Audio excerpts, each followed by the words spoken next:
এই পৃথিবীর বুকে ইতিহাস থেকে দেশের যে রাজনীতিবিদ, রাজা, নেতা, তো নেতাদের কখনো সার্টিফিকেট দিয়া রাজনীতিবিদ হয় না, নেতা হইতে পারে না, এমপি মন্ত্রী হইতে পারে না সার্টিফিকেট দিয়া। কারণ যে দেশের সবচেয়ে বড় হইল নেতা, নেতার পরে নেতা ভাষা শিখায়, ভাষার পরে হইল দেশ।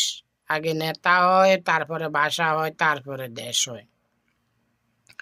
তো দেশের হিসাব হইল ভাষা। যে সংসদ সদস্য বাংলাতে বক্তব্য দিতে জানে না, বাংলা কথা বলতে জানে না, যে আমাদের যে বাংলা ভাষা সংসদ অধিবেশনের মধ্যে যদি বাংলা ভুলভাল কথা বলে, তাহলে তার সংসদ সদস্য থেকে তা বাদ হয়ে যায়, তার সংসদ সদস্য পদ চলে যায়, পদ থেকে বাদ হয়ে যায়।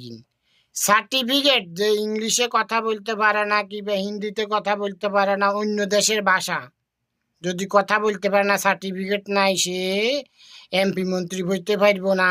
এটা হইল নিজের দেশের ভাষারে অকমানি করা, নেতাদেরকে অকমানি করা, রাষ্ট্রে ডিনাই করা, রাষ্ট্রে অকমানি করা। কারণ দেশের মধ্যে যে গ্রাম অঞ্চল কোটি কোটি লোক আছে যারা সার্টিফিকেট নেই, কোটি কোটি লোক আছে যাদের কোনো সার্টিফিকেট নেই।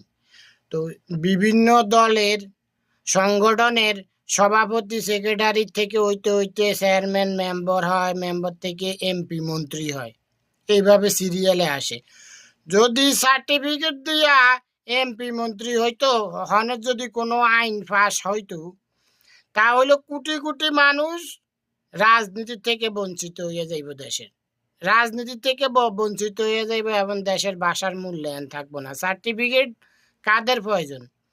সার্টিফিকেট দেয় আমরা নেতারা, আমাদের মুখের কথা পড়ি, আমরা যে মন্ত্রী বানাই, শিক্ষামন্ত্রী, আমাদের সিগনেচার লাগে, রাষ্ট্রপতি সিগনেচার লাগে, শিক্ষামন্ত্রী সিগনেচার দিয়া তারপরে সার্টিফিকেট দেওয়ার উদ্দেশ্য যে তারা আমাদের কর্মকর্তা হইছে, তারা বিভিন্ন সার্কি করতে পারবে, আমাদের লোক হইতে পারবো।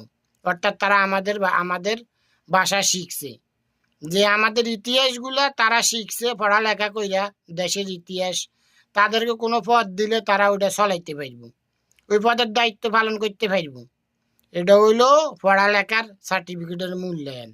সার্টিফিকেট দিয়ে কখনো